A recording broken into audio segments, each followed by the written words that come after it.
ಮತ್ತೆ ಪರೀಕ್ಷೆ ಕಟ್ಟೋದಕ್ಕೆ ನನ್ನ ಮಗ ಮುಂದೆ ಬರಲಿ. ಈಗಂತೂ ನೀಟಿಂದ ಪೇಪರ್ ಲೀಕ್ ಆಗೈತಿ ನಿಜ, ಬಟ್ ನಾಳೆ ಕಾಂಪಿಟೇಟಿವ್ ಎಕ್ಸಾಮ್ ಯಾವುದಾದ್ರೂ ಬಟ್ ಅವಾಗೂ ಲೀಕ್ ಆಗ್ತಿರ್ತೈತಿ. ಹಗಲು ರಾತ್ರಿ ಓದಿ ನಿಮಗೆ ಏನಾದರೂ ಮಾನ ಮರ್ಯಾದೆ ಇದ್ದೀರಾ? ತಮ್ಮ ಪ್ರಾಣವನ್ನು ಲೆಕ್ಕಿಸದೆ ಏನು ಹೋರಾಟವನ್ನು ಮಾಡ್ತಾ ಇದ್ದಾರೆ. ಮತ್ತು ನಮ್ಮ ಮಕ್ಕಳಷ್ಟೇ ಅಲ್ಲ, ನಾವು ಕೂಡ ಹೋರಾಟಕ್ಕೆ ಧುಮುಕ್ತೇವಿ. ಎಂತ ನಾಚಿಗೇಡ ಸಂಗತಿ ಇವತ್ತು ಜೋಶಿ ಅವ್ರಿಗೆ ಬಂದಿದೆ ಅಂತ ತಿಳ್ಕೊಬೇಕಾಗಿದೆ ನಮ್ಮ ಧಾರವಾಡದ ಜನತೆ ಅಂತ ಹೇಳ್ತೇನೆ. ಯಾವುದೇ ಆ ಪಕ್ಷ ಈ ಪಕ್ಷ ಅಂತ ರಾಜಕೀಯ ಮಾಡೋದಲ್ಲ. ಎಜುಕೇಶನ್ ಒಳಗೆ ರಾಜಕೀಯ ಅನ್ನೋದು ಬರೋದೇ ಇಲ್ಲ. ಕರ್ನಾಟಕದ ಎಲ್ಲ ಎಂಪಿಗಳು ಇದನ್ನ ಪಕ್ಷಾತೀತವಾಗಿ ಖಂಡಿಸಲೇಬೇಕು. ವಿದ್ಯಾರ್ಥಿಗಳನ್ನು ಹೊಡಿಸಿ ಬಡಿಸಿ ಅವರಿಗೆ ಮೇಲೆ ಧೋರಣೆ ಮಾಡಿದ್ರಲ್ಲ, ಅದು ಗುಂಡಾಗಿರಿ ಮಾಡಿದವರು ತಮಗೆಲ್ಲ ಇಡೀ ದೇಶದ ಜನತೆಗೆ ಗೊತ್ತಾಯ್ತು. ಗಲಾಟೆ ಮಾಡಿಸೋದು, ರೌಡಿಸಮ್ ಮಾಡಿಸೋದು, ಗೋಲಿಬಾರ್ ಮಾಡೋದು, ಬಿಜೆಪಿ ಕಾರ್ಯಕರ್ತರ ತಂದಲ್ಲಿ ಲಾಠಿಲೆ ಹೊಡಿಸೋದು ಮಾಡಿದ್ರೆ ದೇಶದ್ರೋಹಿ ಅನ್ನೋದು ಬಿಜೆಪಿ ಅವ್ರ ಬಾಯಾಗ ಹೆಂಗೆ ಆಗ್ಬಿಟ್ಟಂದ್ರೆ ಅವ್ರ ತಂದೆ ತಾಯಿ ಹೆಸರು ತಗೋದಂಗೆ ಆಗ್ಬಿಟ್ಟೈತಿ. ಒಗ್ಗಟ್ಟಾಗಿದ್ರೇನೆ ಏನಾದರೂ ಒಂದು ಸಾಧನೆ ಮಾಡಕ್ ಸಾಧ್ಯ ಅಂತ ಹೇಳ್ಬೋದು. ನಾವು ನಿಮ್ಮ ಆಫೀಸ್ಗಳ ಮುಂದೆ ಕೂಡ ನಾವು ಉಪವಾಸ ಸತ್ಯಾಗ್ರಹಗಳನ್ನ ಮಾಡಲಿಕ್ಕೆ ಹಿಂದೆ ಮುಂದೆ ನೋಡಲ್ಲ. ಯಾವ ಲೆಕ್ಕದಾಗ ರಾಜಕೀಯ ವ್ಯಕ್ತಿಗಳು, ಯಾವ ಲೆಕ್ಕದಾಗ ನೀವು ಮಂತ್ರಿಗಳು, ನಿಮಗೆ ಅಧಿಕಾರ ಬೇಕಾದಾಗ, ವೋಟ್ ಬೇಕಾದಾಗ, ಚುನಾವಣೆ ಬಂದಾಗ ಎಲ್ಲರ ಕಡೆ ಬಂದು ಕೈ ಮುಗಿದು ಅವ್ರಿಗೆಲ್ಲ ಅಧಿಕಾರ ಕುರ್ಚಿ ಇಂಪಾರ್ಟೆಂಟ್ ಆಗೈತಿ. ಅದರ ಮಕ್ಕಳ ಭವಿಷ್ಯ ಅಲ್ಲ, ರಾಜಕೀಯ ಬೇಕಾಗೈತಿ, ಕುರ್ಚಿ ಬೇಕಾಗೈತಿ. ಆದ್ರೆ ಇವತ್ತಿನ ಮಟ್ಟ ಅವ್ರ ಮಕ್ಕಳು ನಾವು ಏನು ನಮ್ಮದೇ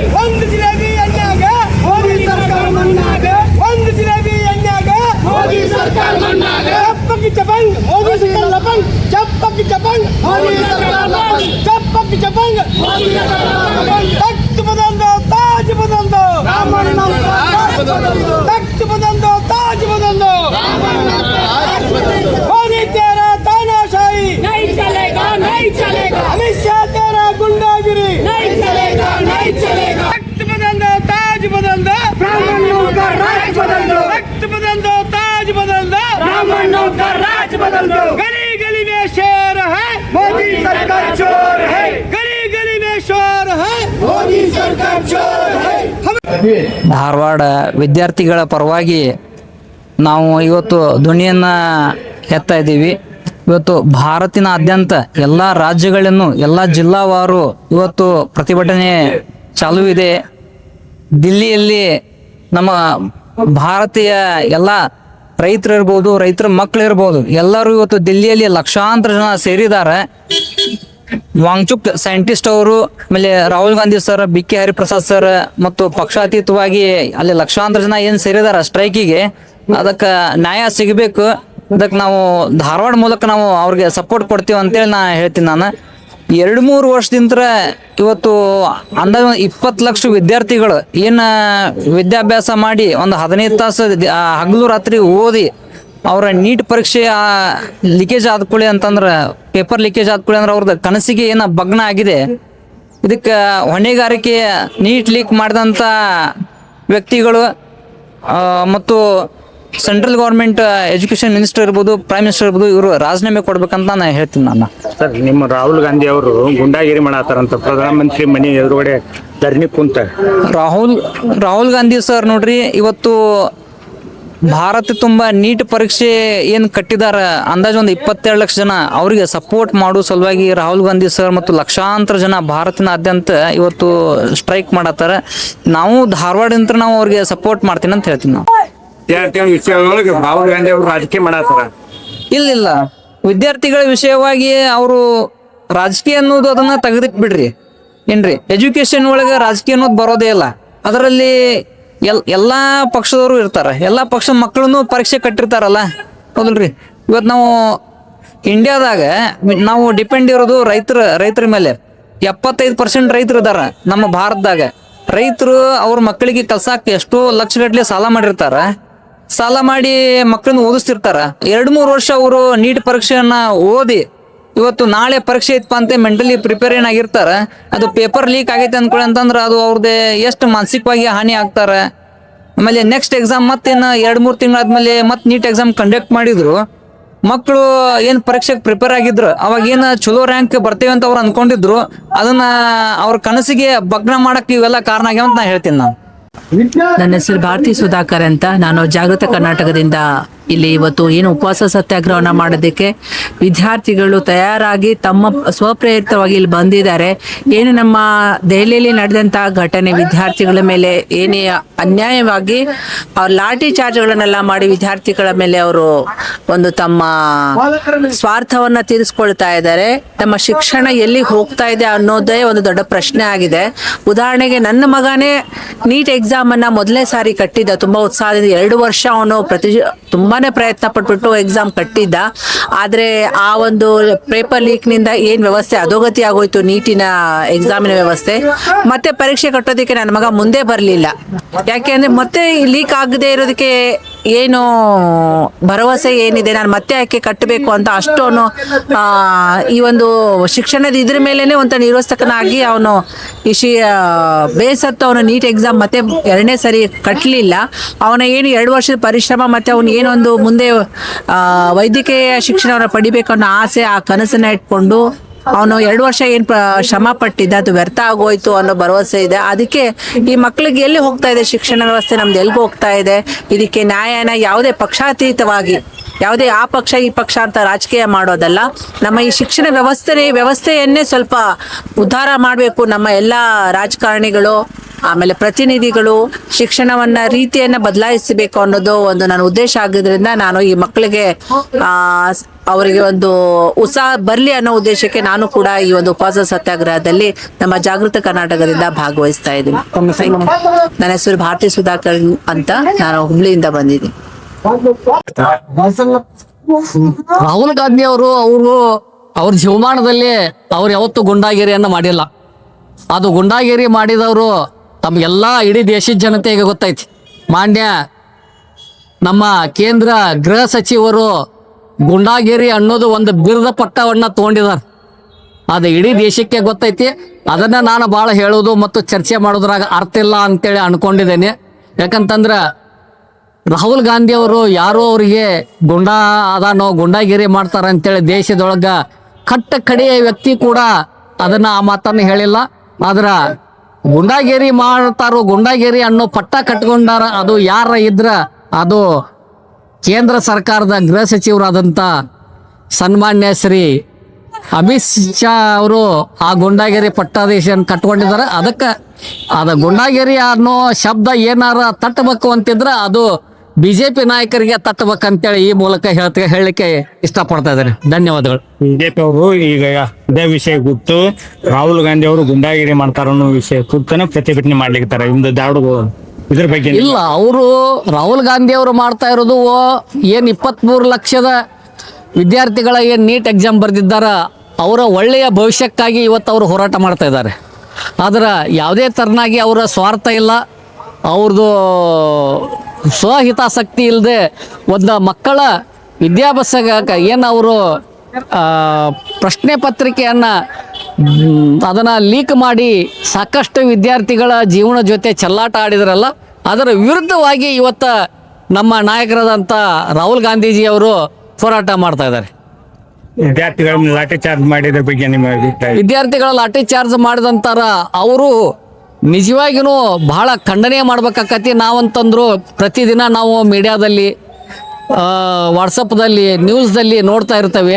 ಯಾಕಂತಂದ್ರೆ ಅದು ಬಹಳ ದುರದೃಷ್ಟಕರವಾದಂಥ ಸಂಗತಿ. ಯಾಕಂತಂದ್ರೆ ಪ್ರತಿಯೊಬ್ಬ ವಿದ್ಯಾರ್ಥಿ ಮ್ಯಾಗ ಅಮಾನುಷ್ಯವಾಗಿ, ಯಾಕಂತಂದ್ರೆ ಟೆರರಿಸ್ಟ್ಗಳ ಮ್ಯಾಗ ಏನ ದೌರ್ಜನ್ಯ ಮಾಡ್ತಾ ಇದ್ದಾರೆ ಅದೇ ರೀತಿ ಆ ವಿದ್ಯಾರ್ಥಿಗಳನ್ನ ಮಾಡ್ತಾ ಇದ್ದಾರೆ, ಆ ವಿದ್ಯಾರ್ಥಿಗಳ ಮ್ಯಾಗ ಮಾಡ್ತಾ ಇದ್ದಾರೆ. ಅದಕ್ಕೆ ಅದು ನಿಜವಾಗಿಯೂ ದೊಡ್ಡ ನಮ್ಮ ದೇಶದ ದುರಂತ ಅಂತೇಳಿ ನಾವು ಹೇಳ್ಬೋದು. ಧನ್ಯವಾದಗಳು. ಈಶ್ವರ್ ಶಿವಳ್ಳಿ ಅಂತೇಳಿ. ನಮ್ಮ ಮಕ್ಕಳೆಲ್ಲ ನಾವು ಹೋರಾಟ ಕೇಳಿದೀವಿ. ನಮ್ಮ ಮಕ್ಕಳಿಗೆ ಆಗಿರುವಂಥ ಅನ್ಯಾಯದ ವಿರುದ್ಧ ಹೋರಾಟ ಕೇಳಿದ್ದೀವಿ. ಯಾಕಂದ್ರೆ ಇವತ್ತು ನಮ್ಮ ಮಕ್ಕಳೆಲ್ಲ ನಾವು ಅವ್ರನ್ನ ದೇಶದ ಸತ್ಪ್ರಜೆಗಳನ್ನಾಗಿ ಮಾಡ್ಬೇಕಂತೇಳಿ ಅವರಿಗೆ ಭಾಳ ಕಷ್ಟಪಟ್ಟ ವಿದ್ಯಾಭ್ಯಾಸಗಳನ್ನ ಕೊಡ್ತಾ ಇರುವಾಗ ಈ ಥರ ಪ್ರಶ್ನೆ ಪತ್ರಿಕೆಗಳು ಸೋರಿಕೆ ಆಗಿ ಆ ನ್ಯಾಯಯುತವಾದ ಬೇಡಿಕೆಗಾಗಿ ಹೋರಾಟ ಮಾಡ್ತಿರುವಂಥ ಮಕ್ಕಳ ಮೇಲೆ ಅತಿ ಅಮಾನುಷ್ಯವಾಗಿ ಮಾನವೀಯ ಮೌಲ್ಯಗಳನ್ನು ಗಾಳಿಗೆ ತೂರಿ ಲಾಠಿ ಚಾರ್ಜ್ ಮಾಡಿ ಅವರ ಹೋರಾಟವನ್ನು ಹತ್ತಿಕ್ಕುವಂಥ ಕೆಲಸ ಮಾಡ್ತಾ ಇದಾರಲ್ಲ, ಅದನ್ನ ನಾವು ಖಂಡಿಸ್ತಾ ಇವತ್ತು ನಮ್ಮ ಮಕ್ಕಳಷ್ಟೇ ಅಲ್ಲ ನಾವು ಕೂಡ ಹೋರಾಟಕ್ಕೆ ಧುಮುಕ್ತೀವಿ. ಈ ನೀಟ್ ಪ್ರಶ್ನೆ ಪತ್ರಿಕೆ ಅಷ್ಟೇ ಅಲ್ಲ, ಎಲ್ಲಾ ಪ್ರಶ್ನೆ ಪತ್ರಿಕೆಗಳು ಸೋರಿಕೆ ಆಗ್ತಾ ಇದಾವು. ಇವರು ದೊಡ್ಡವರಷ್ಟೇ ಎಲ್ಲ ಆಗ್ಬೇಕಂತೇಳಿ ಪ್ರಯತ್ನ ಪಡ್ತಾ ಇದಾರೆ. ಆದ್ರೆ ನಾವು ಬಡವ್ರ ಮಕ್ಕಳನ್ನ ಈ ಪ್ರಶ್ನೆ ಪತ್ರಿ ಓದಿಸಿ ನಾವು ವಿದ್ಯಾವಂತರನ್ನು ಮಾಡಿಕೊಡಬಲ್ಲರು. ಅದರಿಂದ ಇವತ್ತು ಜಂತರ್ ಮಂತರಲ್ಲಿ ನಡೆಯುವಂಥ ಹೋರಾಟಕ್ಕೆ ನಮ್ಮದು ಸದಾ ಬೆಂಬಲ ಇರ್ತೈತಿ. ಮತ್ತು ಇವತ್ತು ಅಲ್ಲಿ ಅಷ್ಟೇ ಅಲ್ಲ, ಇನ್ನು ಭಾರತ ದೇಶದಾದ್ಯಂತ ಕೂಡ ಹೋರಾಟಗಳ ಪ್ರಾರಂಭವಾಗಿದೆ. ಇನ್ನು ಹೋರಾಟಗಳ ಮುಂದೆ ಈ ಸರ್ಕಾರ ಇಳಿಸುವವರೆಗೆ ನಾವು ಹೋರಾಟವನ್ನ ಬಿಡುವುದಿಲ್ಲ ಅಂತೇಳಿ ಹೇಳಕ್ ಇಚ್ಛೆ ಪಡ್ತೀವಿ. ಸರ್, ನಿಮ್ಮ ರೈತ ಕಾಯ್ದೆ 3 ಕಾಯ್ದೆಗಳನ್ನ ಕಾಂಗ್ರೆಸ್ ಸರ್ಕಾರ ಇದನ್ನ ಭರವಸೆ ಕೊಟ್ಟಿದೆ. ಆ ಕಾಯ್ದೆಯನ್ನು ವಾಪಸ್ ಇನ್ನೂರಿಗೆ ತಗೊಂಡಿಲ್ಲ. ನೀವು ಅಧಿಕಾರಕ್ಕೆ ಬಂದು 3 ವರ್ಷ ಆಯ್ತು. ನಾವು ಕಾಂಗ್ರೆಸ್ ಸರ್ಕಾರ ಬಿಜೆಪಿ ಸರ್ಕಾರ ಅಂತಲ್ಲ, ಏನು ಯಾವ್ದು ಕೆಟ್ಟದಾಗಿ ಮಾಡ್ತೈತಿ ರೈತರಿಗೆ ಆಗಲಿ, ಕಾರ್ಮಿಕರಿಗೆ ಆಗಲಿ, ವಿದ್ಯಾರ್ಥಿಗಳಾಗಲಿ, ನಾವು ಅದ್ರ ವಿರುದ್ಧವಾಗಿ ಹೋರಾಟವನ್ನ ಮಾಡ್ತಾನೆ ಬರ್ತೀವಿ. ನಾವು ಹೋರಾಟವನ್ನ ನಿಲ್ಲಿಸುವುದಿಲ್ಲ. ಯಾವ ಸರ್ಕಾರ ಮಾಡಿದ್ರು ಅಷ್ಟೇ. ಈಗ ಯಾವ ಸರ್ಕಾರ ಹಿಂದ್ಗಡೆ ರೈತ ಮತ್ತು ಕಾರ್ಮಿಕ ಮತ್ತು ವಿದ್ಯಾರ್ಥಿಗಳ ವಿರುದ್ಧವಾಗಿ ನಡೆದುಕೊಂಡಾಗ ಸರ್ಕಾರಗಳು ಬಿದ್ದಿದ್ದಾವೆ. ಈಗ ಅದಾದ್ಮೇಲೆ ಈ ಸರ್ಕಾರವನ್ನು ಆಯ್ಕೆ ಮಾಡಿದ್ರೆ ಜನ ಮಾಡಿದ್ಮೇಲೆ ಇವರು ಅದೇ ಕೆಲಸ ಮಾಡಿದಾಗ ಇವ್ರಿಗೂ ಅದೇ ಗತಿ ಬರ್ತದೆ ಅಂತೇಳಿ ಹೇಳಕ್ ಇಚ್ಛೆ ಪಡ್ತೀವಿ. ನನ್ನ ಹೆಸರು ಮಡಿವಾಳಪ್ಪ ಬೆಳವಲ್, ರೈತ ಹೋರಾಟಗಾರರು. ಪ್ರತಿಭಟನೆ ಮಾಡತ್ತೀರಿ? ಸ್ನೇಹಿತರೆ ನಮಸ್ಕಾರ, ನನ್ನ ಹೆಸರು ಅಭಿಷೇಕ್ ರಾಯ್ಕೊಪ್ಪ ಅಂತೇಳಿ, ನಾನು ಜಾಗೃತ ಕರ್ನಾಟಕದ ಸದಸ್ಯ. ದೆಹಲಿಯಲ್ಲಿ ಏನು ನೀಟ್ ಪೇಪರ್ ಲೀಕ್ ಆಯಿತು, ಅದರ ಫಲವಾಗಿ ಏನು ದೆಹಲಿಯಲ್ಲಿ ಸಾಕಷ್ಟು ಹೋರಾಟಗಾರರು ತಮ್ಮ ಪ್ರಾಣವನ್ನು ಲೆಕ್ಕಿಸದೆ ಏನು ಹೋರಾಟವನ್ನು ಮಾಡ್ತಾ ಇದ್ದಾರೆ. ಅದಾಗಿಯೂ ಕೂಡ 21 ಜನ ವಿದ್ಯಾರ್ಥಿಗಳು ನೀಟ್ ಪರೀಕ್ಷೆಯನ್ನು ಬರೀತಕ್ಕಂಥ 21 ಜನ ವಿದ್ಯಾರ್ಥಿಗಳು ತಮ್ಮ ಪ್ರಾಣವನ್ನು ಕಳ್ಕೊಂಡ್ರು. ಇದರ ಹೊಣೆಯನ್ನು ಕೇಂದ್ರ ಸರ್ಕಾರ ಹೊತ್ತುಕೊಳ್ಳಲೇಬೇಕು. ಹಾಗೆ ಧರ್ಮೇಂದ್ರ ಪ್ರಧಾನ್ ಅವರ ರಾಜೀನಾಮೆಯನ್ನು ನೀಡಲೇಬೇಕು. ಇನ್ನೊಂದು ಮುಖ್ಯವಾಗಿ ಏನಂದರೆ, ಕರ್ನಾಟಕದ ಎಲ್ಲ MP ಗಳು ಇದನ್ನು ಪಕ್ಷಾತೀತವಾಗಿ ಖಂಡಿಸಲೇಬೇಕು ಮತ್ತು ವಿದ್ಯಾರ್ಥಿಗಳ ಪರ ತಾವುಗಳು ನಿಲ್ಲಲೇಬೇಕು. ಮೊನ್ನೆ ಏನು 21ನೇ ತಾರೀಕು ವಿದ್ಯಾರ್ಥಿಗಳ ಮೇಲೆ ಏನು ಹಲ್ಲೆ ಮಾಡಿದರು, ಇದೊಂದು ಅಮಾನುಷ ಕೃತ್ಯ. ಹೆಣ್ಮಕ್ಳು ಅಂತ ನೋಡದೆ ಚಿಕ್ಕ ವಯಸ್ಸಲ್ಲಿರೋ ಹೆಣ್ಮಕ್ಳು, ಎಷ್ಟೋ ಜನ ಹೆಣ್ಮಕ್ಳು ಬಟ್ಟೆ ಎಲ್ಲ ಅರ್ಧಂಬರ್ಧ ಬಟ್ಟೆ ಎಲ್ಲ ಹರಿದು ಹೋಗೋ ಥರ ಹೊಡೆದಿದ್ದಾರೆ. ಇದನ್ನು ಅಮಾನುಷವಾಗಿ ಖಂಡಿಸಲೇಬೇಕು. ಇದರ ವಿರುದ್ಧ ನಾವು ಏನು ಉಪವಾಸ ಸತ್ಯಾಗ್ರಹವನ್ನು 1 ದಿನಕ್ಕಂತೇಳಿ ಮಾಡ್ತಾ ಇದ್ದೀವಿ. ಇದನ್ನು 1 ದಿನಕ್ಕೆ ಅಷ್ಟೇ ಅಲ್ಲದೆ ನಾವು ಈ ಹೋರಾಟವನ್ನು ಇನ್ನೂ ಮುಂದಿನ ದಿನ ಮುಂದುವರಿಸ್ತೇವೆ ಅಂತೇಳಿ ಸಂದರ್ಭದಲ್ಲಿ ಹೇಳಕ್ಕೆ ಬಯಸ್ತೇನೆ. ನೀವು ಪ್ರತಿಭಟನೆಯನ್ನ ಮಾಡ್ತಾ ಇದ್ದೀರಿ? ಸರ್, ಪ್ರತಿಭಟನೆ ಈಗಾಗಲೇ 20 ದಿನಗಳಿಂದ ಯಾವ ರೀತಿ ಸ್ಟೂಡೆಂಟ್ಸ್ನ ಪ್ರೊಟೆಸ್ಟ್ ಮಾಡಿ 20 ದಿನ ಬಂದು ಕೇಳದೇ ಇದ್ದರು. ಒಂದೇ ಸಲಕ್ಕೆ ದಿಲ್ಲಿ ಪೊಲೀಸ್ಗಳ ಮೂಲಕ ಅವ್ರು ಯಾವ ತರ ಎಲ್ಲರೂ ವಿದ್ಯಾರ್ಥಿಗಳನ್ನು ಹೊಡಿಸಿ ಬಡಿಸಿ ಅವರಿಗೆ ಮೇಲೆ ಧೋರಣೆ ಮಾಡಿದ್ರಲ್ಲ, ಅದನ್ನ ವಿರೋಧಿಸಿ ನಾವು ಹೋರಾಟ ಮಾಡ್ತಿದ್ದೀವಿ ಸರ್. ಈಗ ನಾವು ಉಪವಾಸ ಸತ್ಯಾಗ್ರಹ, ನಾನು ನನ್ನ ಸ್ನೇಹಿತರೊಂದಿಗೆ ಉಪವಾಸ ಸತ್ಯಾಗ್ರಹ ಕುತ್ಕೊಂಡು ಇದನ್ನ ಮುಂದುವರಿಸ್ತೀವಿ ಸರ್. ಅವರು ಪ್ರಹ್ಲಾದ್ ಜೋಶಿ ಅವರಾಗಿರ್ಬೋದು, ಈಗ ಏನು ನಮ್ಮ ಕರ್ನಾಟಕದಲ್ಲಿ ಯಾವ್ಯಾವ MP ಗಳಿದಾರೋ ಪಕ್ಷಾತೀತವಾಗಿ ಇದರ ಬಗ್ಗೆ ಮಾತಾಡಲಿ. ಆಮೇಲೆ ಇವರು ಪ್ರಹ್ಲಾದ್ ಜೋಶಿ ಅವರು ಇದರ ಬಗ್ಗೆ ಕೇಳಿ ನಮಗೆ ನ್ಯಾಯ ದೊರಕಿಸ್ಬೇಕು ಅಷ್ಟೇ. ಧರ್ಮೇಂದ್ರ ಸರ್, ಇವಾಗ ನಾವು 1 ದಿನ ಅಂತ ಇದು ಮಾಡ್ಕೊಂಡಿದೀವಿ ಸರ್. ಬಟ್ ಏನಾದ್ರು ಕಂಟಿನ್ಯೂ ಮಾಡ್ಬೇಕಂತಂದ್ರೆ ನಾವು ಕಂಟಿನ್ಯೂ ಮಾಡ್ತೀವಿ ಸರ್. ನೆಕ್ಸ್ಟ್ ಫುಲ್ ಅನ್ಲಿಮಿಟೆಡ್ ನಾವು ಇದೇನ್ ಮಾಡ್ಬೇಕಂತಿಲ್ಲ ಸರ್. ಲಲಿತಾ ಹೆಗಡೆ ಅಂತ ಸರ್. ಏನು ಇವತ್ತು ಜಂತರ್ ಮಂತರ್ನಲ್ಲಿ ವಿದ್ಯಾರ್ಥಿಗಳ ಪ್ರತಿಭಟನೆ ಆಗ್ತಾ ಇದೆ. ಕೇಂದ್ರ ಸರ್ಕಾರದ ಅನ್ಯಾಯವನ್ನು ಪ್ರಶ್ನಿಸಿ ವಿದ್ಯಾರ್ಥಿಗಳ ಪ್ರತಿಭಟನೆ ಆಗ್ತಿದೆ. ಆ ಪ್ರತಿಭಟನೆಗೆ ಎಲ್ಲ ರಾಜಕಾರಣಿಗಳು, ಕರ್ನಾಟಕದ ಎಲ್ಲ MP ಗಳು ಪಕ್ಷಾತೀತವಾಗಿ, ಕಾಂಗ್ರೆಸ್ ಆಗ್ಬೋದು, BJP ಆಗ್ಬೋದು ಅಥವಾ ಯಾವುದೇ ಪಕ್ಷದಾಗ್ಬೋದು, ಪಕ್ಷಾತೀತವಾಗಿ ಅವರಿಗೆ ಬೆಂಬಲ ಕೊಡಬೇಕು. ಮತ್ತೆ ಎಲ್ಲರೂ ಧರ್ಮೇಂದ್ರ ಪ್ರಧಾನ ರಾಜೀನಾಮೆಗೆ ಒತ್ತಾಯಿಸಬೇಕಂತ ಹೇಳಿ ಈ ಮೂಲಕ ನಮ್ಮ ಒತ್ತಾಯ ಮಾಡ್ತಾ ಇದ್ದೀವಿ. ಮೇನ್ ಆಗಿ ನಮ್ಮ ಧಾರವಾಡದ MP ಆದಂತಹ ಪ್ರಹ್ಲಾದ್ ಜೋಶಿ ಅವರು ಯಾವುದೋ ಹಿಂದೂ ಮುಸ್ಲಿಂ ಗಲಾಟೆ ಆದ ತಕ್ಷಣ ತಾವು ಮುಂದೆ ನಾವು ಮುಂದೆ ಅಂತ ಓಡಿ ಬರ್ತಾರೆ. ಬಟ್ ಆದರೆ ಒಬ್ಬ ವಿದ್ಯಾರ್ಥಿಗಳಿಗೆ ನೋವಾದಾಗ ಅವ್ರು ಎಲ್ಲೂ ಕಾಣಿಸ್ಕೊತಾ ಇಲ್ಲ. ಅವ್ರನ್ನ ಈ ಮೂಲಕ ನಮ್ಮ ಒತ್ತಾಯ ಮಾಡ್ತಾ ಇದ್ದೀವಿ, ತಾವು ಮಾತಾಡಬೇಕು ಅಂತ ಹೇಳಿ. ಸರ್, ದೆಹಲಿಯಲ್ಲಿ ಲಾಠಿ ಚಾರ್ಜ್ ಆಗಿದ್ದು ಖಂಡಿತವಾಗ್ಲೂ ನಮ್ಮೆಲ್ಲರಿಗೂ ನೋವಾಗಿದೆ. ಅಲ್ಲಿರೋ ಬೇರೆ ಯಾರೂ ಅಲ್ಲ, ನನ್ನ ಅಣ್ಣ ತಮ್ಮದಿರೋ, ನನ್ನ ಅಕ್ಕ ತಂಗಿರೋ ಅಲ್ಲಿ ಪ್ರೊಟೆಸ್ಟ್ ಮಾಡ್ತಾ ಇದ್ದಾರೆ. ಅವ್ರ ಮೇಲೆ ಅಮಾನುಷವಾಗಿ ಇವ್ರು ಏನು ಲಾಠಿ ಚಾರ್ಜ್ ಮಾಡಿದ್ದಾರೆ ಅದನ್ನು ನಾವು ಖಂಡಿಸ್ತೀವಿ. ಅವ್ರಿಗೆ ನ್ಯಾಯ ಸಿಗೋವರೆಗೂ ಮತ್ತು ಧರ್ಮೇಂದ್ರ ಪ್ರಧಾನ್ ರಾಜೀನಾಮೆ ಕೊಡೋವರೆಗೂ ನಾವು ಉಪವಾಸ ಸತ್ಯಾಗ್ರಹ ನಿಲ್ಲಿಸಲ್ಲ. ಕೇವಲ 1 ದಿನಕ್ಕಂತ ನಾವು ಶುರು ಮಾಡಿದ್ವಿ. ಬಟ್ ಈಗ ಆಲ್ರೆಡಿ ನಮ್ಮ ಸಹೋದರಿಯಲ್ಲಿ ಒಬ್ಬರು ಮರಣ ಹೊಂದಿದ್ದಾರೆ ಆ ಲಾಠಿ ಚಾರ್ಜ್ ನೋವಿನಿಂದ. ಅದನ್ನು ಖಂಡಿಸಿ ನಾವು ಅಮರಣ ಅಂತ ಉಪವಾಸ ಸತ್ಯಾಗ್ರಹ ಕೈಗೊಳ್ತೀವಿ ಸರ್. ಸರ್, ಶಶಿಧರ ವೆಂಕಟೇಶ್ ಅಂತ ಸರ್. ಎಲ್ಲರಿಗೂ ನಮಸ್ಕಾರ. ಇವತ್ತು ಯಾಕೆ ಹೋರಾಟ ಮಾಡತ್ತೀವಂದ್ರೆ ನೀಟ್ ಪರೀಕ್ಷೆದು ಪ್ರಶ್ನೆ ಪತ್ರಿಕೆ ಸೋರಿಕೆ ಆಗೈತಿ. ಸೋರಿಕೆ ಆಗೈತಿ ಅಂದ್ರೆ ಮತ್ತೀಗ 6 ಅಟೆಂಪ್ಟ್ಸ್ ಆಯಿತು ನೀಟಿಂದ ಎಕ್ಸಾಮಿಂದು. ಅದಕ್ಕಾಗಿ ಈಗ ನೋಡಿ ಜಂತರ್ ಮಂತರ್ದೊಳಗೆ ನೀಟಿಂದ ಎಕ್ಸಾಮು ಇದು ಲೀಕ್ ಆಗೈತೆ ಅಂತಂದು ಹೋಗಿ ನ್ಯಾಯಕ್ಕಾಗಿ ಹೋಗಿದ್ರೆ ಎಲ್ಲ ಸ್ಟೂಡೆಂಟಿಗೆ ಎಲ್ಲ ಹಲ್ಲೆ ಮಾಡಿದರು. ಎಷ್ಟೋ ಹೆಣ್ಮಕ್ಳಿಗೆ ಭಾಳ ಗಾಯಗಳಾಗಿದ್ದವು, ಎಷ್ಟೋ ಜನ ಆತ್ಮಹತ್ಯೆ ಮಾಡ್ಕೊಂಡಿದ್ದಾರೆ. ಅವರಿಗೆ ಏನು ನ್ಯಾಯ ಯಾಕೆ? ಇದು ಜಂತರ್ ಮಂತರ್ ಬೇರೆ ಸ್ಟೇಟ್ದಾಗ ಆಗಿರ್ಬೋದು, ಬಟ್ ನಾವು ಇಲ್ಲೇ ಕೈ ಕೊಳ್ತೀವಿ ಮಾಡ್ತೀವಿ ಅಂದರೆ ಅವರು ನಮ್ಮ ವಿದ್ಯಾರ್ಥಿಗಳೇ, ನಾನು ಒಬ್ಬ ಸಹ ವಿದ್ಯಾರ್ಥಿನಿ. ಎಲ್ಲರಿಗೂ ನ್ಯಾಯ ಸಿಗ್ಬೇಕಾ? ಮತ್ತು ಈಗ ಯುವಕರು ನೋಡ್ರಿ ಎಷ್ಟೋ ಜನ ಕಾಂಪಿಟೇಟಿವ್ ಎಕ್ಸಾಮ್ ಈಗ ನೋಡ್ರಿ ನೀಟ್ ಎಕ್ಸಾಮ್ ಅಷ್ಟೇ ಲೀಕ್ ಆಗೋದಲ್ಲ, ನಾಳೆ ಕಾಂಪಿಟೇಟಿವ್ ಎಕ್ಸಾಮ್ 5 years 6 years ಕುತ್ಕೊಂಡು ಲೈಬ್ರರಿ ಒಳಗೆ ರೆಂಟ್ ಕಟ್ಟಿ ಮತ್ತು PG ಒಳಗೆ 2-3 ವರ್ಷ ಇದ್ದು ಅವರಿಗೆಲ್ಲ ಇದಾಗಿ ರೆಂಟ್ ಕಟ್ಟಿ ಅವರೆಲ್ಲ ಇದನ್ನ ಮಾಡ್ತಾರೆ. ಅವ್ರಿಗೆ ನ್ಯಾಯ ಸಿಗ್ಬೇಕು. ಮತ್ತು ಈಗಂತೂ ನೀಟಿಂದ ಪೇಪರ್ ಲೀಕ್ ಆಗೈತಿ ನಿಜ, ಬಟ್ ನಾಳೆ ಕಾಂಪಿಟೇಟಿವ್ ಎಕ್ಸಾಮ್ ಯಾವುದಾದ್ರೂ ಅವಾಗೂ ಲೀಕ್ ಆಗ್ತಿರ್ತೈತಿ. ಅವಾಗ ಎಷ್ಟು ಸಫರ್ ಆಗ್ತಾರೆ, ಎಷ್ಟೋ ಆತ್ಮಹತ್ಯೆಗಳಾಗ್ತಾವೆ, ಎಲ್ಲ ಜಾಸ್ತಿ ಇದಾಗ್ತೈತಿ. ಹಾಗಾಗಿ ಏನು ಮಾಡಬೇಕಪ್ಪ ಅಂದ್ರೆ ಯುವಕರು, ಸ್ಟೂಡೆಂಟ್ಗಳು ಮತ್ತು ಪಾಲಕರು, ಈಗ ಪಾಲಕರು ಎಲ್ಲರೂ ಮುಂದಾಗಬೇಕು. ಮತ್ತು ವಿದ್ಯಾರ್ಥಿಗಳ ಮುಂದೆ ಹೋಗ್ಬೇಕಂದ್ರೆ ಪಾಲಕರು ಹಿಂದೆ ಅವ್ರಿಗೆ ಸಪೋರ್ಟ್ ಮಾಡ್ತಾ ಇರ್ಬೇಕು. ಮತ್ತು ಎಲ್ಲರೂ ಒಗ್ಗಟ್ಟಾಗಿರ್ಬೇಕು. ಏನೇ ಬಂದರೂ ಕೂಡ ಒಗ್ಗಟ್ಟಾಗಿದ್ರೇ ಏನಾದರೂ ಒಂದು ಸಾಧನೆ ಮಾಡೋಕ್ಕೆ ಸಾಧ್ಯ ಅಂತ ಹೇಳ್ಬೋದು. ಮತ್ತು ಇಷ್ಟೆಲ್ಲ ಇಲ್ಲೆಲ್ಲ ಯುವಕರೆಲ್ಲ ಬಂದಿದ್ದಾರೋ, ಮತ್ತು ಎಷ್ಟೋ ಜನ ಆಫೀಸರ್ಸ್ ಮತ್ತು ಗ್ರಾಮ ಪಂಚಾಯತಿ ಅಧಿಕಾರಿಗಳು ಅವರೆಲ್ಲ ಬಂದಿದ್ದಾರೋ. ಅವರಿಗೂ ನಾನು ಈಗ ಲಾಸ್ಟ್ ಸ್ಟೂಡೆಂಟ್ ನಿಜ, ಬಟ್ ನಾನು ನೀಟ್ ಎಕ್ಸಾಮ್ ಬರೆಯಂಗಿಲ್ಲ. ಬಟ್ ಆದರೂ ಏನಿಲ್ಲಿ ಸ್ಟೂಡೆಂಟ್ ಆಗಿ ನಾನು ಇದನ್ನು ಮಾಡ್ಬೇಕಾ, ಅದು ಲಾದ ನಂದು ಕರ್ತವ್ಯ ಐತಿ. ಮತ್ತು ನಾನು ಯಾರಿಗೆ ಅನ್ಯಾಯ ಆಗತ್ತಂದ್ರೆ ನಂದು ನ್ಯಾಯ ಕೊಡಿಸ್ಬೇಕು. ಲಾಸ್ಟ್ ಸ್ಟೂಡೆಂಟ್ ಆಗಿ ಅನ್ಯಾಯ ಇದ್ದಿತ್ತಂದ್ರೆ ನ್ಯಾಯ ಇದನ್ನು ಮಾಡಲೇಬೇಕಲ್ಲ. ಹಂಗಾಗಿ ನಾ ಈ ಹೋರಾಟಕ್ಕೆ ಬಂದೆ. ಮತ್ತು ಇನ್ಫಾರ್ಮೇಷನ್ ಮಾಡಿದ ಕೂಡಲೇ ನಾವು ಬಂದಿಲ್ಲ ಅಂಬೇಡ್ಕರ್ ಸರ್ಕಲ್ದಲ್ಲಿ ಬಂದು ನಿಂತ್ಕೊಂಡು ಇಲ್ಲಿ ತನಕ ನಾವು ಹೋರಾಟ ಮಾಡ್ಕೊಂಡು ಬಂದ್ವಿ. ಇಷ್ಟ ಹೇಳಿ ಎಲ್ಲರೂ ಮುಂದಾಗಬೇಕಂತ ಎಲ್ಲರಿಗೂ ತಮ್ಮಲ್ಲಿ ಕೇಳ್ಕೊಳ್ತೀನಿ. ಭಾರತ್ ಮಾತಾ ಕಿ ಗಂಗಾ ಅಂತ. BJP RSS ಒಂದೇ ನಾಣ್ಯದ ಎರಡು ಮುಖಗಳು. ಅವು ಸುಳ್ಳನ್ನು ಸೃಷ್ಟಿ ಮಾಡೋದು, ದರೋಡೆ ಮಾಡೋದು, ಕಾನೂನು ಬಾಹಿರ ಕೆಲಸ ತೊಡಗಿಸ್ಕೊಳ್ಳೋದು, ಆಹಾಕಾರ ಹುಟ್ಟಿಸೋದು, ಒಬ್ರಿಗೊಬ್ಬರು ಮತಂತ್ರ ಎತ್ತಿ ಕಟ್ಟೋದು ಅವರ ರಕ್ತ ಗುಣ. ಸೊ ಹೀಗಾಗಿ ಯಾವುದೇ ಹೋರಾಟ ಮಾಡಿದ್ರೆ ಅಲ್ಲಿ ಏನಾದರೂ ಸಣ್ಣ ಪುಟ್ಟ ತಪ್ಪುಗಳು ಕಂಡು ಬಂದ್ರೆ ಇಮಿಡಿಯೇಟ್ಲಿ ಅದಕ್ಕೆ ಅವರು ಯಾವುದೋ ಒಂದು ನೆಪದ ಮೂಲಕ ಅಲ್ಲಿ ವ್ಯವಸ್ಥೆಯನ್ನು ಹಾಳು ಮಾಡಲಿಕ್ಕೆ ಅವರು ಎತ್ತಿದ ಕೈ. ಈಗಾಗಲೇ ನಿಮಗೆ ಅದು ಪ್ರೂವ್ ಆಗಿದೆ. ಯಾವುದದು ಹರಿಯಾಣದೊಳಗೆ ಕುಂಭಮೇಳದಾಗ ಏನಾಯಿತು, ರೈತರ ಹೋರಾಟದಾಗ ಏನಾಯಿತು, ಕಾರ್ಮಿಕ ಹೋರಾಟದಾಗ ಏನಾಯಿತು, ಕೋವಿಡ್ದಾಗ ಏನಾಯಿತು, ಎಲ್ಲವೂ ನೀವು ಮಾಡಿ ತೋರಿಸಿದ್ರಿ. ಅಂತಾರಾಷ್ಟ್ರೀಯ ಮಟ್ಟದಾಗ ನಿಮ್ಗೆಲ್ಲರೂ ತುಗಿಯುವಂಗೆ ನಿಮ್ಮನ್ನು ನೀವು ಅವಮಾನ ಮಾಡ್ಕೊಂಡ್ರಿ. ಇನ್ನೂ ನಿಮಗೆ ಪ್ರಜ್ಞೆ ಬರೆದಿದ್ರೆ ಇನ್ನು ನಾವು ಏನು ಅನ್ನಬೇಕು? ಮತ್ತು ನೀವು ಯಾವ ಲೆಕ್ಕದಾಗ ಮುಖಂಡರು, ಯಾವ ಲೆಕ್ಕದಾಗ ರಾಜಕೀಯ ವ್ಯಕ್ತಿಗಳು, ಯಾವ ಲೆಕ್ಕದಾಗ ನೀವು ಮಂತ್ರಿಗಳು, ನಿಮಗೆ ಅಧಿಕಾರ ಬೇಕಾದಾಗ, ವೋಟ್ ಬೇಕಾದಾಗ, ಚುನಾವಣೆ ಬಂದಾಗ ಎಲ್ಲರ ಕಡೆ ಬಂದು ಕೈ ಮುಗಿದು ಕಾಲು ಬಿದ್ದು ನೀವು ವೋಟ್ ಕೊಡ್ರಿ, ಸಂವಿಧಾನ ಕಾಪಾಡ್ತೀವಿ, ಆಡಳಿತ ತರ್ತೀವಿ, ವಿಕಸಿತ ಭಾರತ ನಿರ್ಮಾಣ ಮಾಡ್ತೀವಿ, ಹಿಂದೂ ರಾಷ್ಟ್ರ ಮಾಡ್ತೀವಿ ಬೊಗಳೇ ಬಿಡ್ತೀರಿ. ಸೇಮ್ ಟೈಮ್ ನೀವು ಆ ತಪ್ಪುಗಳನ್ನ ಪ್ರಶ್ನೆ ಮಾಡಿದ್ರೆ ಗೋಳಿಬಾರ್ ಮಾಡ್ತೀರಿ. ಏನೈತಿ ನಿಮ್ಮ ನೈತಿಕತೆ? ನಿಮಗೇನಾದರೂ ಮಾನ ಮರ್ಯಾದೆ ಇದ್ರೆ ತಕ್ಷಣ ಇನ್ the name of social morality Dharmendra ಪ್ರಧಾನಮಂತ್ರಿ ನರೇಂದ್ರ ಮೋದಿ ಮತ್ತು ಅಮಿತ್ ಶಾ ಗೃಹ ಮಂತ್ರಿ, ನೀವು 3 ಮಂದಿ ರಾಜೀನಾಮೆ ಕೊಡಬೇಕು, ಹೊರಗೆ ಬರಬೇಕು. ಆಯಿತು, ರಾಜೀನಾಮೆ ಕೊಡೋಕ್ಕಿಲ್ಲ ಅಂತಂದ್ರೆ ಸೆಷನ್ ಸ್ಟಾರ್ಟ್ ಆಗ್ಯದ. ಸೆಷನ್ದಾಗ ವಿರೋಧ ಪಕ್ಷಕ್ಕೆ ಮಾತಾಡೋಕ್ಕೆ ಅವಕಾಶ ಕೊಡ್ರಿ. ಅದಕ್ಕೆ ನಿಮ್ಮ ಹತ್ರ ಕೆಪಾಸಿಟಿ ಇದ್ರೆ ಉತ್ತರ ಕೊಡ್ರಿ. When you are moving as per rule of law or against the rule of law, or following the rule of law or following the ban of law ಅನ್ನೋದ್ರ ಬಗ್ಗೆ ಭಾಳ ಸ್ಪಷ್ಟವಾಗಿ ನಿಮ್ಮ ನಿಲುವನ್ನು ನೀವು ಸ್ಪಷ್ಟಪಡಿಸಬೇಕು. ಅದು that is your bonded duty in the name of representatives, in the name of member of parliament, in the name of Minister of India, in the name of Prime Minister of India, in the name of Minister of Home. ಈ ಲೆಕ್ಕದಾಗ ನೀವು ನಿಮ್ಮ ಸಾಮಾಜಿಕ ಜವಾಬ್ದಾರಿ ಕಾನೂನು ಆಡಳಿತವನ್ನು ಪ್ರದರ್ಶನ ಮಾಡಬೇಕೆ ವಿನ ಅದು ಬಿಟ್ಟು ಮೊಂಡುವಾದ ಮಾಡೋದು, ಗಲಾಟೆ ಮಾಡಿಸೋದು, ರೌಡಿಸಮ್ ಮಾಡಿಸೋದು, ಗೋಲಿಬಾರ್ ಮಾಡೋದು, BJP ಕಾರ್ಯಕರ್ತರ ತಂದಲ್ಲಿ ಲಾಠಿನೇ ಹೊಡೆಸೋದು ಮಾಡಿದ್ರೆ ನಿಮ್ಮ ಮೂರ್ಖತನದ ಪರಮಾವಧಿ ಎಲ್ಲರೂ ನೋಡ್ಲಿಕ್ಕತ್ತಾರ, ನಿಮ್ಮನ್ನು ಗೇಲಿ ಮಾಡ್ಲಿಕ್ಕತ್ತಾರ, ಉಗಿಲಿಕ್ಕತ್ತಾರ.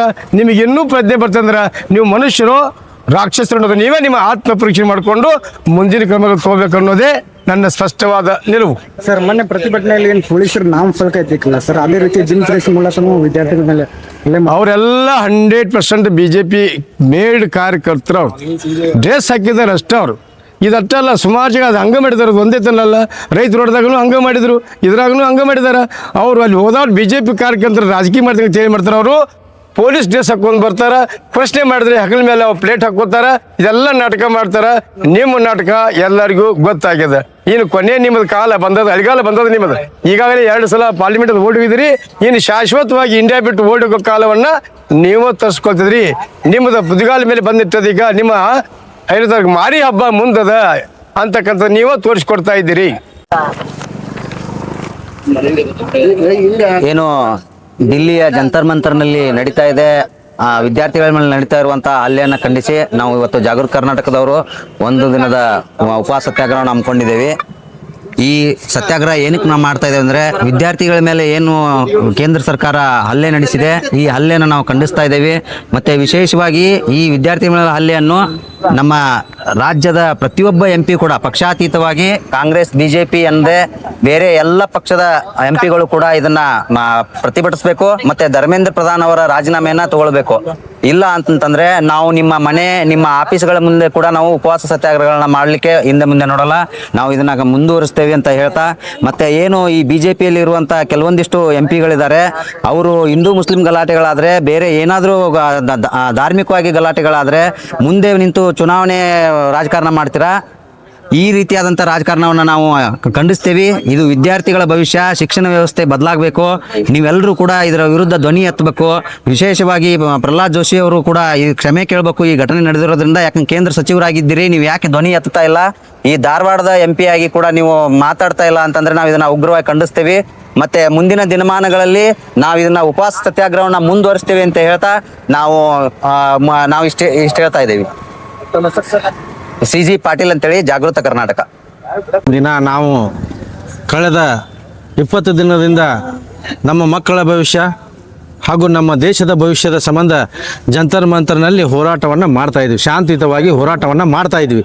ಆದರೆ ಕಳೆದ 22ನೇ ತಾರೀಕು ಇನ್ನು ಜಂತರ್ ಮಂತರ್ನಲ್ಲಿ ಮಾನ್ಯ ಕೇಂದ್ರ ಸರ್ಕಾರದ ಸಮಸ್ತ ಏನು ಇವರು ತಮ್ಮ ಪಡೆ ಐತೆ ಅದನ್ನು ತೊಗೊಂಡು ಇವತ್ತು ಒಂದು ಗುಂಡಾ ಕಾಯ್ದೆ, ಗುಂಡಾಗಳ ಮೇಲೆ ಏನು ವರ್ತನೆ ಮಾಡ್ತಾರೆ ಅದೇ ರೀತಿ ವರ್ತನೆಯನ್ನು ಮಾಡಿ ಇವತ್ತು ನಮ್ಮ ಮಕ್ಕಳ ಭವಿಷ್ಯಕ್ಕೆ ಒಂದು ಕೆಟ್ಟ ಸಂದೇಶವನ್ನು ಕಳಿಸುವಂಥ ವ್ಯವಸ್ಥೆ ಮಾಡಿದ್ದಾರೆ. ಆದರೆ ಇವತ್ತು ಆ ವಿಷಯಕ್ಕೆ ಸಂಬಂಧಪಟ್ಟಂಗೆ ಇಡೀ ಭಾರತ ದೇಶದ MP ಗಳು ಯಾವುದೇ ಪಾರ್ಟಿ ಇರಲಿ, MLAಗಳು ಯಾವುದೇ ಪಾರ್ಟಿ ಇರಲಿ, ಅವರು ಕೂಡ ಇವತ್ತು ರಸ್ತೆಗೆ ಬಂದು ಹೋರಾಟ ಮಾಡ್ಲಿಕ್ಕತ್ತಿಲ್ಲ. ಯಾಕಂದ್ರೆ ಅವ್ರಿಗೆಲ್ಲ ಅಧಿಕಾರ, ಕುರ್ಚಿ ಇಂಪಾರ್ಟೆಂಟ್ ಆಗೈತಿ. ಅದರ ಮಕ್ಕಳ ಭವಿಷ್ಯ ಅಲ್ಲ, ರಾಜಕೀಯ ಬೇಕಾಗೈತಿ, ಕುರ್ಚಿ ಬೇಕಾಗೈತಿ. ಆದರೆ ಇವತ್ತಿನ ಮಟ್ಟ ಅವ್ರ ಮಕ್ಕಳು, ನಾವು ಏನು ನಮ್ಮ ದೇಶದ ಪ್ರಜೆಗಳಿಗೆ ಮುಂದಿನ ಪ್ರಜೆಗಳದಾರಲ್ಲ, ಅವ್ರ ಭವಿಷ್ಯ ಬೇಕಾಗಿಲ್ಲ. ದಯವಿಟ್ಟು ಇನ್ನು ಮುಂದಾದ್ರೆ ಎಚ್ಚೆತ್ಕೊಂಡು, ಯಾವುದೇ ಪಾರ್ಟಿಯವರು ಇರಲಿ, ಇನ್ನು ಮುಂದಾದರೂ ಎಚ್ಚೆತ್ಕೊಂಡು ತಾವೆಲ್ಲರೂ ಹೋರಾಟಕ್ಕೆ ಬರಬೇಕು. ಈ ಹೋರಾಟವನ್ನು ಯಶಸ್ವಿಗೊಳಿಸಬೇಕು. ಕಳೆದ 20 ದಿನದಿಂದ ನಾವೇನು ಹೋರಾಟ ಮಾಡತ್ತಿದ್ವಿ, ದೇವೇಂದ್ರ ಪ್ರಧಾನ್ ಅವ್ರದ್ದು ರಾಜೀನಾಮೆ ಪಡ್ಕೋಬೇಕಂತ ಹೇಳಿ. ಆದರೆ ಯಾವತ್ತು ಲಾಠಿ ಚಾರ್ಜ್ ಆಗಿ ನಮ್ಮ ಮಕ್ಕಳ ಮ್ಯಾಗೆ ಯಾವತ್ತು ಹೊಡೆದ್ರು, ಆ ವಿಷಯಕ್ಕೆ ಸಂಬಂಧಪಟ್ಟಂಗೆ ನರೇಂದ್ರ ಮೋದಿ ಅವರು ಈಗ ರಾಜೀನಾಮೆ ಕೊಡ್ಬೇಕಂತ ಕೇಳ್ತಾ ಇದ್ದೇವೆ. ಆದ್ರೆ 1947ನೇ ಇಸ್ವಿಯಾಗ ಗಾಂಧೀಜಿಯವರು, ಬಾಲ್ ಗಂಗಾಧರ್ ತಿಲಕ್ ಅವರು ಹೋರಾಟ ಮಾಡಿ ನಮ್ಮ ದೇಶಕ್ಕೆ ಸ್ವತಂತ್ರ ಪಡಿಸಿದ್ರಂತ ನಮ್ಗೆ ಗೊತ್ತಿತ್ತು, ನಾವು ಇನ್ನೂ ಹುಟ್ಟಿದ್ದಿಲ್ಲ. ಆದರೆ ಇವತ್ತು ನಾವು ನಮ್ಮ ದೇಶದ ಬ್ರಿಟಿಷರೇ ಭಾರತ ಬಿಟ್ಟು ತೊಲಗಿ ಅಂತ ಹೆಂಗಾಗೈತಿ, ಇವತ್ತು ಮೋದಿ ಸರ್ಕಾರ ಭಾರತವನ್ನು ಬಿಟ್ಟು ತೊಲಗಿ ಅಂಥೇಳಿ ನಾವು ಇವತ್ತು ಘೋಷಣೆ ಕೂಗಾತೇವೆ. ನಾವು ಮುಂದಿನ ದಿನದಾಗ ಭಗತ್ ಸಿಂಗ್ ಆಗಾಕು ರೆಡಿ, ಸುಭಾಷ್ ಚಂದ್ರ ಬೋಸ್ ಆಗಾಕು ರೆಡಿ, ಕ್ರಾಂತಿವೀರ ಸಂಗೊಳ್ಳಿ ರಾಯಣ್ಣು ಆಗಾಕು ರೆಡಿ. ನಮ್ಮ ಪಾಸಿಗೆ ಹಾಕಿದ್ರು ಅಡ್ಡಿ ಇಲ್ಲ. ಇವತ್ತು ತಾವು ನರೇಂದ್ರ ಮೋದಿಯವರು 100% ರಾಜೀನಾಮೆ ಕೊಡಲೇಬೇಕಂತ ಹೇಳಿ ಮುಂದಿನ ದಿನ ಉಗ್ರವಾದಂಥ ಹೋರಾಟ ಮಾಡ್ತೀವಿ ಅಂತ ಹೇಳಕ್ಕೆ ಇಚ್ಛೆ ಪಡ್ತೇನೆ. ಸರ್, ನೀವು ಪ್ರಶ್ನೆ ಮಾಡಿರಿ, ನಿಮ್ಮ ದೇಶದ್ರೋಹಿ ಅಂತಂದು ಇವತ್ತು ಎಲ್ಲರಿಗೂ ಗೊತ್ತೈತ್ರಿ, ದೇಶದ್ರೋಹಿ ಅನ್ನೋದು BJP ಅವ್ರ ಬಾಯಾಗ ಹೆಂಗೆ ಆಗ್ಬಿಟ್ಟಂದ್ರೆ ಅವ್ರ ತಂದೆ ತಾಯಿ ಹೆಸರು ತಗೋದಂಗೆ ಆಗ್ಬಿಟ್ಟೈತಿ. ಆದ್ರೆ ಅದು ಇಂಪಾರ್ಟೆಂಟ್ ಅಲ್ಲ. BJP ಅವ್ರಿಗೂ ಕುದಿಯಾಕತೈತ್ರಿ, ಒಳಗೆ ಪಾರ್ಟಿ ಸಿಂಬಲ್ ಐತೆ ಅನ್ನುವಂಥ ಒಂದೇ ಒಂದು ಉದ್ದೇಶ ಇಟ್ಕೊಂಡು ಪಾಪ ಅವರು ಸುಮ್ಮನೆ ಅದಾರ. ಅವ್ರೆಲ್ಲರಿಗೆ ಹೆಂಗೆ ಆಗ್ಬಿಟ್ಟೈತೆ ಅಂದ್ರೆ, ಆ ವಿಡಿಯೋ ಫೋಟೋ ಹೊಡೆದಿದ್ದು ನೋಡಿದ್ರೆ ಕಣ್ಣ ನೀರು ಬರಾಕತ್ತಾವ ಎಲ್ಲರಿಗೆ. ಸಹಜವಾಗಿ ಮಾನವೀಯತೆ ಅಂತ ಇದ್ದಂಥ ಮನುಷ್ಯಾಗ ಕಣ್ಣಾಗ ನೀರು ಬರತ್ತಾವ. ಆದ್ರೆ ಅವ್ರಿಗೂ ಕೂಡ ಹೊಟ್ಟೆಯಲ್ಲಿ ಕಿಚ್ಚು ತೋಡಾಗತ್ತೈತಿ. ಆದ್ರೆ ನಮ್ಮ ಪಾರ್ಟಿಯನ್ನು ಕಟ್ ಹಾಕಿದ್ದಾರೆ. ಹಿಂಗಾಗಿ ಮುಂದಿನ ದಿನದಾಗ ಅವರು ಕೂಡ ಮಾನವೀಯತೆ ಆಧಾರದ ಮ್ಯಾಗ ನಾವು ಹೋರಾಟ ಮಾಡುವದಾಗ ನಮ್ಮ ಹಿಂದಾದರೂ ಬಂದು ನಿಂದಿರ್ತಾರ ಅಂತ ಹೇಳಕ್ಕೆ ಇಚ್ಛೆ ಪಡ್ತೀನಿ. ಬಸವರಾಜ್ ಜಾಧವ್ ಅಂತೇಳಿ. ಇವತ್ತಿನ ಹೋರಾಟ ನಾವು ನೀಟ್ ಪ್ರಶ್ನೆ ಪತ್ರಿಕೆ ಸೋರಿಕೆ ಮತ್ತು ದೆಹಲಿಯಲ್ಲಿ ಜಂತರ್ ಮಂತರ್ ನಲ್ಲಿ ಹಲ್ಲೆ ಖಂಡಿಸಿ, ವಿದ್ಯಾರ್ಥಿಗಳ ಮೇಲೆ ಹಲ್ಲೆ ಖಂಡಿಸಿ ನಾವು ಇವತ್ತು ಬೃಹತ್ ಪ್ರತಿಭಟನೆ ಮಾಡಿದ್ದೇವೆ. ಆ ಬೃಹತ್ ಪ್ರತಿಭಟನೆ ಈ ವಿದ್ಯಾಕಾಶಿ ಎಂದು ಎಣಿಸ್ಕೊಂಡಿರೋ ಧಾರವಾಡದಾಗ ವಿದ್ಯಾರ್ಥಿಗಳ ಸಮೂಹದಲ್ಲಿ ಈ ಹೋರಾಟ ನಡೆದೈತೆ ಅಂತ ಹೇಳಕ ನಾ ಇಚ್ಛಾ ಪಡ್ತೀನಿ. ಆದ್ರೆ ಇಂಥ ವಿದ್ಯಾಕಾಶಿ ಒಳಗೆ ಗೆದ್ದು ಸತತವಾಗಿ 4 ಬಾರ MP ಆಗಿ ಕೇಂದ್ರದಲ್ಲಿ ಕುಂತಹ ಪ್ರಹ್ಲಾದ್ ಜೋಶಿ ಅವರು ವಿದ್ಯಾರ್ಥಿಗಳ ಪರವಾಗಿ ಧ್ವನಿ ಎತ್ತುತ್ತಾ ಇಲ್ಲ. ಎಂಥ ನಾಚಿಗೇಡ ಸಂಗತಿ ಇವತ್ತು ಜೋಶಿ ಅವ್ರಿಗೆ ಬಂದಿದೆ ಅಂತ ತಿಳ್ಕೊಬೇಕಾಗಿದೆ ನಮ್ಮ ಧಾರವಾಡದ ಜನತೆ ಅಂತ ಹೇಳ್ತೇನೆ. ಅಷ್ಟಲ್ಲದೆ ವಿದ್ಯಾರ್ಥಿಗಳ ಮುಂದಿನ ಭವಿಷ್ಯ, ನಮ್ಮ ದೇಶದ ಭವಿಷ್ಯ ಯಾರಪ್ಪ ಅಂದ್ರೆ ವಿದ್ಯಾರ್ಥಿಗಳು. ಅಂತ ವಿದ್ಯಾರ್ಥಿಗಳ ಜೀವನ ಹಾಳು ಮಾಡ್ತಾ ಇರುವಂತಹ ಮೋದಿ ಅವರನ್ನ ಮತ್ತು ಗೃಹ ಮಂತ್ರಿ ಅಮಿತ್ ಶಾ ಅವರನ್ನ ಮತ್ತು ಶಿಕ್ಷಣ ಮಂತ್ರಿ ಅವ್ರನ್ನ ಕೂಡಲೇ ರಾಜೀನಾಮೆ ಕೊಡ್ಲಿ ಅಂತೇಳಿ ನಿಮ್ಮೆಲ್ಲರ ಮುಖಾಂತರ ನಾ ಈ ಸತ ಮನವಿ ಮಾಡ್ಕೊಂತೇವಿ. ಆದ್ರೆ ಧಾರವಾಡ ವಿದ್ಯಾರ್ಥಿಗಳ ವಿದ್ಯಾಕಾಶಿ ಆಗಿರುವುದರಿಂದ ಅತಿ ಹೆಚ್ಚು ಸಂಖ್ಯೆ ಒಳಗೆ ಇನ್ನೂ ಉಗ್ರವಾದಂತಹ ಹೋರಾಟ ಮಾಡ್ತೀವಿ ಅಂತೇಳಿ ನಿಮ್ಮ ಮುಖಾಂತರ ನಾ ತಿಳಿಸಕ್ಕೆ ಇಷ್ಟಪಡ್ತೇನೆ. ಕಾರ್ತಿಕ್ ನಾಯಕ್.